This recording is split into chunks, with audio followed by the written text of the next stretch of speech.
friends, welcome to Aaria's Home Baking and Vlogs. இன்னைக்கு என்ன பார்க்க போறோம்னா இன்னைக்கு வந்து பாருங்க கையில நான் இருக்கேன். இது வந்து banana cake. So banana cake எப்படி செய்யறதுன்னு தான் இந்த வீடியோ உங்களுக்கு இருக்கும். இதுல வந்து ஸ்டெப் பை ஸ்டெப் ஃபுல்லாவே சொல்லியிருக்கேன். வீடியோ ஸ்கிப் பண்ணாம பாருங்க. அப்பதான் வந்து உங்களுக்கு டீடைலா புரியும். நான் சொன்ன மாதிரி இந்த ஹேண்ட் பீட்டர், ஓவன் இதெல்லாம் எதுவுமே இல்லாம ஈஸியா குக்கர்ல கூட செய்யலாம். அதனால கண்டிப்பா இந்த ரெசிபியை வந்து நீங்க வீட்ல ட்ரை பண்ணி பாருங்க. குழந்தைங்களுக்குலாம் செஞ்சு கொடுங்க. கண்டிப்பா வீடியோ ஸ்கிப் பண்ணாம பாருங்க. ஃபஸ்ட்டு நம்ம கேரமல் சிரப் தான் ரெடி பண்ணோம். அதுக்காக 100 கிராம் சர்க்கரை எடுத்துருக்கேன். இது வந்து பவுடர் பண்ணாத சர்க்கரை தான். நெக்ஸ்ட் வந்து 2 டீஸ்பூன் போல் தண்ணி வாட்டர் ஆட் பண்ணிக்கோங்க. வாட்டர் ஆட் பண்ணிவிட்டு லோ ஃப்ளேமில் வச்சு நல்லா மெல்ட் பண்ணி எடுத்துக்கலாம். கோல்டன் ப்ரௌன் கலர் வர மாதிரி நம்ம மெல்ட் பண்ணி எடுத்துக்கணும். நம்ம வந்து ஹை ஃப்ளேம் வச்சுட்டோமா வச்சுக்கோங்களேன், சர்க்கரை வந்து சீக்கிரம் கரிஞ்சிரும். ஸோ அதனால வந்து நம்ம பொறுமையாக லோ ஃப்ளேமில் வச்சு சுகரை வந்து மெல்ட் பண்ணி எடுத்துக்கலாம். நம்ம வந்து டக்குன்னு ஹை ஸ்பீட் வச்சுட்டோமா வச்சுக்கோங்களேன், ஒவ்வொரு இடத்துல மட்டும் நல்லா டார்க் ப்ரௌன் ஆகி புகையாக வர ஆரம்பிச்சிடும். ஸோ அப்படின்னா வந்துச்சுன்னா வந்து கேரமல் வந்து கசக்க ஆரம்பிச்சிடும். அதை வந்து நம்ம கேக்லேயே அப்படியே ஆட் பண்ணோமா கேரமல் அந்த கேக்கே வந்து லைட்டாக கசக்கிற டேஸ்ட் வந்துடும். ஸோ அதனால் நம்ம வந்து ரொம்ப லோ ஃப்ளேமில் வச்சு நல்லா மெல்ட் பண்ணி எடுத்துக்கலாம்.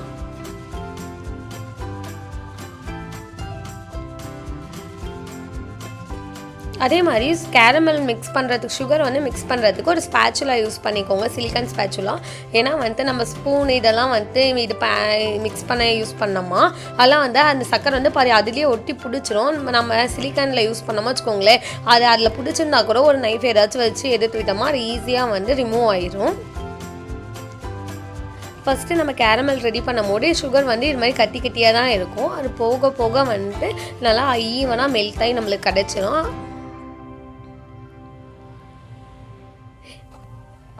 நம்ம வந்து ஸ்டார்டிங்லேயே இது மாதிரி கட்டி கட்டியாக வந்துடுச்சு, அதனால் நம்ம செஞ்சது தப்பு அப்படின்லாம் யாருமே நினச்சிடாதீங்க. அப்படி தான் இருக்கும். அது வந்து அப்படியே தான் ஆட்டோமேட்டிக்காக வந்து மெல்ட் ஆயிரும்.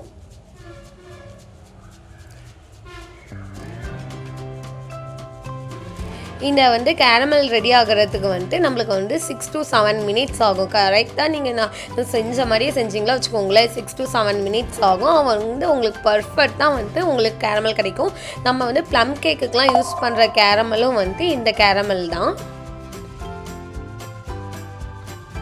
பாருங்கள், நம்மளுக்கு நல்லா ஒரு தேன் கலருன்னு சொல்லுவோம்ல அந்த கலர் வந்துடுச்சு. இதே மாதிரி நம்ம கேரமல் ரெடி பண்ணுறதுக்கு முன்னாடி ஹாட் வாட்டர் பக்கத்தில் வச்சுக்கோங்க. இது மாதிரி நம்மளுக்கு இந்த தேன் கலர் வந்ததுக்கப்புறம் 1/4 கப் வந்து ஹாட் வாட்டர் ஆட் பண்ணிக்கோங்க.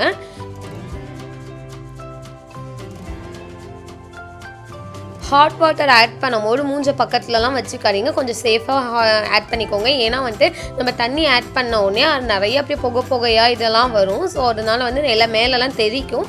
அதனால் வந்து கொஞ்சம் டிஸ்டன்ஸ்லேயே நம்ம ஆட் பண்ணி மிக்ஸ் பண்ணிக்கோங்க. ஹாட் வாட்டர் ஆட் பண்ண உடனே கொஞ்சம் கட்டி பிடிக்கிற மாதிரி தான் இருக்கும். அது ஒரு பிரச்சனையும் இல்லை. அதுவும் ஆட்டோமேட்டிக்காக ஒரு 1 மினிட்ஸ் இல்லை ஒரு 15 செகண்ட்ஸ் வந்துட்டு நம்ம சூடு பண்ணாமல் வச்சுக்கோங்களேன், அந்த கட்டிலாம் கரைஞ்சிரும். ஹாட் வாட்டர் ஆட் பண்ணி இது மாதிரி கொஞ்சம் ஒரு கொதி வந்த உடனே வந்து இது மாதிரி பபிள்ஸாக வந்த உடனே வந்து ஸ்டவ் ஆஃப் பண்ணிடுங்க.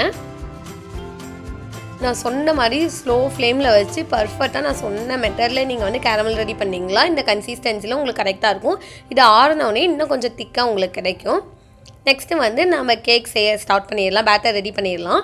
இதுக்கு வந்து நான் 6 பனானா எடுத்துருக்கேன். இதே பெரிய சைஸ் பழமாக இருந்தால் வச்சுக்கோங்களேன், 2 பழம் நல்லா பெரிய இந்த பச்சை வாழைப்பழம் இது மாதிரிலாம் சொல்லுவாங்கள்ல லென்த்தாக இருக்கும்ல, அதெல்லாம் வந்துட்டு 2 பழம் எடுத்துக்கோங்க. இது மாதிரி என்னத்தை வந்து குட்டி குட்டியாக இருக்கிறதுனால நான் 6 பனானா எடுத்துருக்கேன். இதே மாதிரி வாழைப்பழம் வந்துட்டு நல்லா பழுத்து இருக்கணும். பழம் இந்த அரைக்காயாக இருக்கிறது பழுக்காமல் இருக்கிறது இதெல்லாம் யூஸ் பண்ணாதீங்க. ஏன்னா வந்துட்டு அது வந்து நம்ம மேட்ச் பண்ணுறதுக்கும் நம்மளுக்கு வந்து கஷ்டமாக இருக்கும். அது இல்லாமல் டேஸ்ட் வைஸ் அது நல்லாவே இருக்காது. அதனால் கொஞ்சம் நல்லா பழமாக எடுத்துக்கோங்க. பழம் ஆட் பண்ணோடனே ஒரு ஃபோக் வச்சு இல்லைன்னா வந்து ஒரு நார்மல் ஸ்பூன் வச்சு நம்ம வந்து மேட்ச் பண்ணி எடுத்துக்கலாம். ஏன்னா வந்துட்டு மசிச்சு எடுத்துக்கலாம். இதே வந்து மிக்சியில் போடலாம். நிறைய பேர் இந்த டவுட்லாம் நிறைய பேருக்கு வரும், அதுவும் முன்னாடியே சொல்லிடுறேன். மிக்சியில் போடாதீங்க. மிக்சியில் போட்டிங்களா நல்லா பேஸ்ட் மாதிரி ஆயிரும். நம்ம கேக் சாப்பிடும் போது வந்துட்டு இந்த பழம் வந்து நம்மளுக்கு வாயில் கடிப்படாது. ஸோ அதனால வந்துட்டு இது மாதிரி மசிச்சு எடுத்துக்கோங்க. அப்போ தான் வந்து கேக் டேஸ்ட் வைஸ் சூப்பராக இருக்கும். பாருங்கள், இந்த அளவு நல்லா மசிச்சு எடுத்துக்கோங்க. இதுலேயும் உங்களுக்கு தெரியும் பாருங்கள், அங்கங்கே கொஞ்சம் கொஞ்சம் பழமாக இருக்கும், வாழைப்பழம்லாம் இருக்கும். இது மாதிரி தான் இருக்கணும் நம்மளுக்கு. இதை வந்து நான் மெஷர்மெண்ட் கப்பில் வந்து மெஷர் பண்ணி காமிக்கிறேன். பாருங்கள், கரெக்டாக 1 கப் இருக்கணும். மெஷரிங் கப்ஸில் வந்துட்டு 1 கப் இருக்கும். 1 கப் எந்த பழமாக இருந்தாலும் இதில் வந்து 1 கப் வர மாதிரி மசிச்சு எடுத்துக்கோங்க. அதே மாதிரி உங்களுக்கு எந்த பழம் பிடிக்குமோ அந்த பழம் எடுத்துக்கோங்க. ஏன்னா இல்லை பனானா தான் மெயின் இன்க்ரீடியன்ட்ஸ், அதனால் அந்த டேஸ்ட்டு தான் நம்மளுக்கு ஹெவியாக இருக்கும்.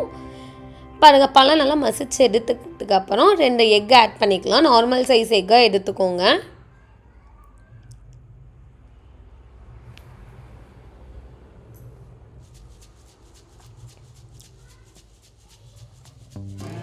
ரெண்டு முட்டை ஆட் பண்ணிக்கிட்டு ஒரு விஸ்க் வச்சு நம்ம நல்லா மிக்ஸ் பண்ணி எடுத்துக்கலாம். ஃபஸ்ட்டு எக்கை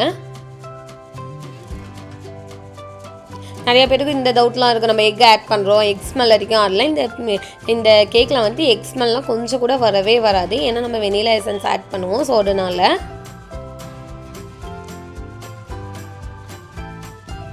எக்கு நல்லா மிக்ஸ் ஆனதுக்கப்புறம் வந்துட்டு 100 கிராம் சர்க்கரை ஆட் பண்ணிக்கோங்க.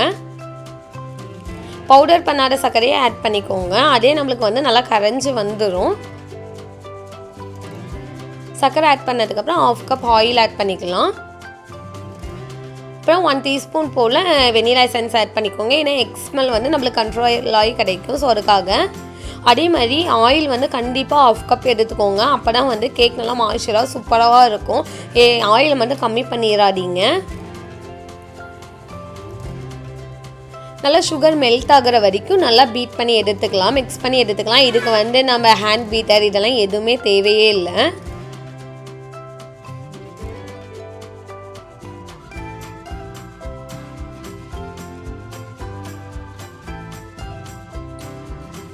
பாருங்கள், இந்த அளவு நல்லா மிக்ஸ் ஆனதுக்கப்புறம் நம்ம வந்து கேரமல் ஆட் பண்ணிக்கலாம்.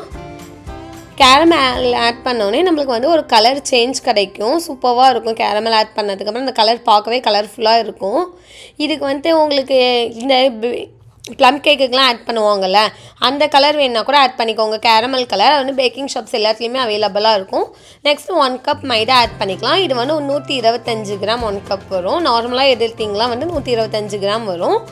அப்புறம் 1 teaspoon baking powder, 1/2 teaspoon baking soda, அப்புறம் வந்து 1 பிஞ்ச் சால்ட் ஆட் பண்ணி நல்லா மிக்ஸ் பண்ணி எடுத்துக்கலாம். விஸ்க் வச்சு ஒரே இடத்துல ரவுண்ட் பண்ணிக்கிட்டே இருந்தீங்களா எல்லா மாவுமே அழகாக பேட்டரில் கலந்து ஸ்மூத்தாக நம்மளுக்கு கிடச்சிரும். இந்த கேக் வந்து கேக்கே செய்ய தெரியாதவங்க கூட ரொம்ப ஈஸியாக செய்யலாம். இந்த கேக்கு கண்டிப்பாக எல்லாருமே குழந்தைங்களுக்கு செஞ்சு கொடுங்க.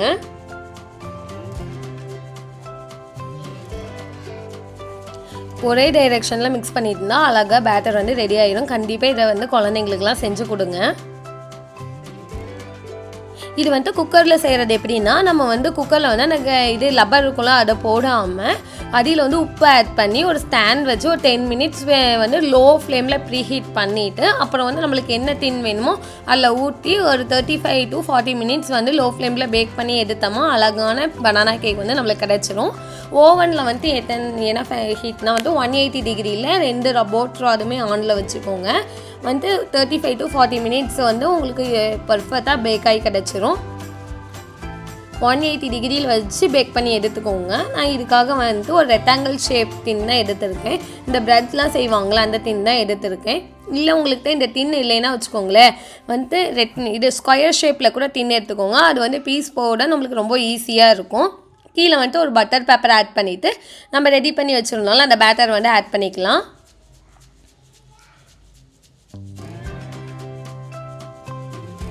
ஒரு டேப் பண்ணிவிட்டு நம்ம இப்போ வந்து ப்ரீ ஹீட் பண்ண ஓவனில் வச்சிடலாம். ஓவன் கண்டிப்பாக 10 மினிட்ஸ் ப்ரீ ஹீட் போட்டதுக்கப்புறம் வந்து நம்ம ரெடி பண்ண பேட்டரை வந்து வச்சுக்கோங்க.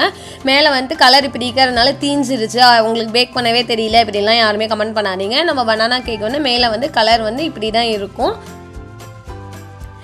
ஏன்னா நம்ம வந்து கேரமல் ஆட் பண்ணியிருக்கோம்ல, ஸோ அதனால வந்து கலர் அப்படி தான் இருக்கும். இப்போ பாருங்கள் எவ்வளோ ஸ்பாஞ்சு எவ்வளோ சூப்பராக இருக்குது. இப்போ வந்து நம்ம பட்டர் பேப்பர் ரிமூவ் பண்ணிடலாம். அதே மாதிரி இன்னொரு கமெண்ட் கேட்பீங்க, கீழே டேபிள் மேலெலாம் வச்சுருக்கீங்க அப்படின்னு. டேபிள் வந்து இது வந்து நான் குக்கிங்காகவே தனியாக யூஸ் பண்ணுற டேபிள் தான். இல்லைனா நான் வந்து பேக்கிங் கேக் வீடியோஸ் எல்லாமே வந்து நான் இந்த டேபிளில் தான் அப்லோட் பண்ணுவேன். எவ்வளோ ஸ்பாஞ்சு எவ்வளோ சூப்பராக இருக்குது பாருங்கள். சென்டரில் வந்து கிராக் வரும், அதெல்லாம் ப்ராப்ளம் இல்லை பனானா கேக்கில். இப்போ வந்து நம்ம கட் பண்ணி எடுத்துக்கலாம் பீஸ் போட்டு.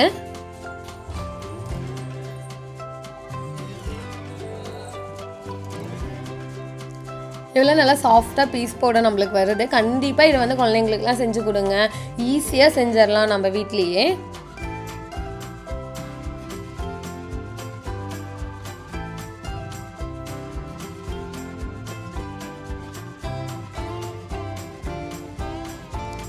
பாருங்கள் பார்க்கவே கலர்ஃபுல்லாக எவ்வளோ ஸ்பான்ஸாக இருக்குது. பாருங்கள் அதில் பனானா வந்து நம்ம மசிச்சு போட்டனால தான் பனானா வந்து அங்கங்கே தெரியுது. இது வந்து நம்ம கடிச்சு சாப்பிடும்போது ரொம்ப டேஸ்டியாக இருக்கும். இல்லை வந்து உங்களுக்கு நட்ஸ் வேணுன்னா கூட என்ன நட்ஸ் வேணுமோ அந்த நட்ஸ் கூட ஆட் பண்ணிக்கலாம்.